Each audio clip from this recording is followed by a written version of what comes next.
My name is Jeremy Umansky. I'm a chef here in Cleveland, Ohio.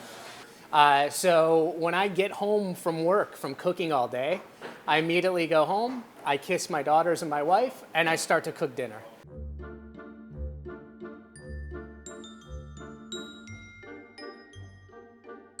My grandmother was a kosher caterer here in Cleveland, so I started cooking at a very young age.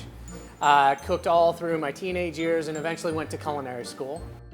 I love food and everything involving it. The study of gastronomy, where our food comes from, how it came to be, how we enjoy it, how we share it with people. This is something that I've devoted my life to. We're in my restaurant, Larder Delicatessen and Bakery, which I own with my business partner, Kenny Scott, and my wife, Allie Laval. We opened here in 2018, and our mission was to create unique local foods that were endemic to our area of America that you wouldn't be able to find anywhere else.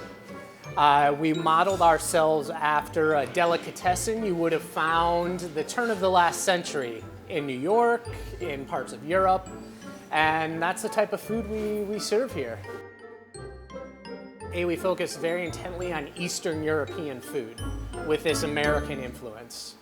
I'm very intent on using food that is produced as close to where I'm cooking as possible. Oh, thank you for the beef. This is beautiful. Thank you. And to making sure that my food really tells a story about a given time, place, experience that I may be going through as a chef and that my diners can relate to as individuals.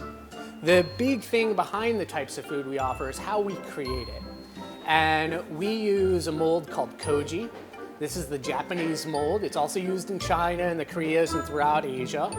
Responsible for making soy sauce and sake and miso paste. Well, we use it here to make rye bread and pastrami. We use it to make sauerkraut. We use it to make our charcuterie, all of our charcuterie, which is another really big thing that people come here for. We create types of charcuterie that you just don't find other places, with cuts of meat and the types of animals that we're using. And so those are things that people really seek us out for. So for years now, we've made charcuterie. That's a thing that we do. And when you make charcuterie, you need devoted equipment to be able to help you do that. You can, just as people have done for many, many years, hang something in an attic or a basement or a cellar or what have you. But as a chef, I want control. I want to be able to have a consistent product every time I make it. I want it to be just as good as the last batch. I want to be able to work with a product that is essentially set it and forget it. I literally can just focus on my meat and not necessarily what's happening to it as it's drying, as it's curing. Because I know the machine is just handling all those variables for me and I don't have to worry about them. One of the features I really like about the dry ager is how clean and safe it is. It's really fantastic. When you do make charcuterie, you have a lot of safety concerns.